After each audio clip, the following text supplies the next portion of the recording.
Timmer.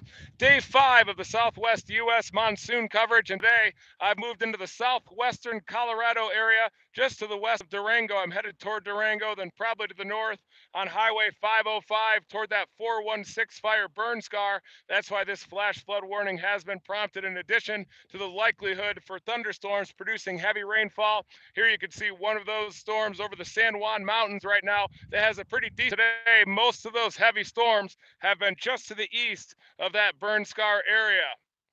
That includes the Pagosa Springs area, but if those storms had developed over that 416 burn scar, mudslides would have been very likely. There also would have been a likelihood for flash floods, and so I'm going to continue to track these storms as they move across the area near Durango. Flood threat remains the highest, and this flash flood watch continues through 9 p.m. this evening, and then another one is in effect tomorrow from noon until 9 p.m. as well. So I'm going to continue to monitor this area just to the north of Durango.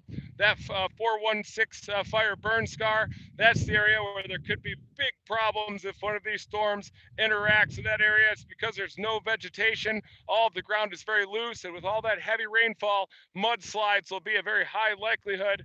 And this area out here is a very popular spot for hikers as well. So you want to stay tuned to those forecasts. Start your hikes very early, because in the afternoon, these storms develop like clockwork, as you can see here over my shoulder in the San Juan Mountains. Nice anvil there so far. Still a lot of moisture, but I do believe that tomorrow is going to be the greatest likelihood for flash flooding out here in southwestern Colorado. That's why there is yet another flash flood watch that continues until 9 p.m. tomorrow. There you can see some of that higher terrain, those dense rain shafts that are developing over the higher terrain there. And if this storm does migrate a little bit east, it'll be pretty close to that burn scar area as well. But so far, most of the robust storms have been off to the east and the southeast, including the Pagosa Springs area, down there to the east-southeast of Durango. But still, a few more hours of daylight, and that flash flood watch continues through 9 p.m. tonight. So I'll likely hang out in this area. I was in the Sedona area last night. Probably should have continued off to the west toward the Las Vegas area, because that area has been lit up like a Christmas tree with flash flood warnings so far. Standing water reported in the Henderson area, Henderson, Nevada, standing water in the highways there. And especially the most substantial flash flood threat is going to be just outside of Las Vegas. Down toward the Kingman area, there's also flash flood warnings out.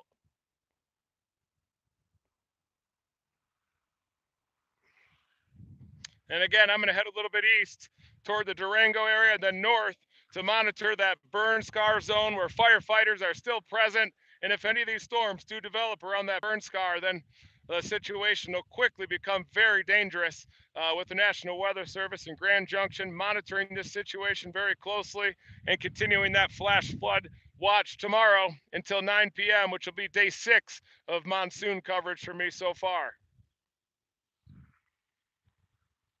So it's time to head to the higher terrain and monitor some of these storms. There you can see that anvil spidering out a bit. This storm doesn't look too healthy, but the ones to the east-southeast of Durango are much better organized. So I'll likely head down to that zone and check out these storms. Again, I'm in southwestern Colorado, monitoring the flash flood threat, especially near that burn scar from the wildfires here recently.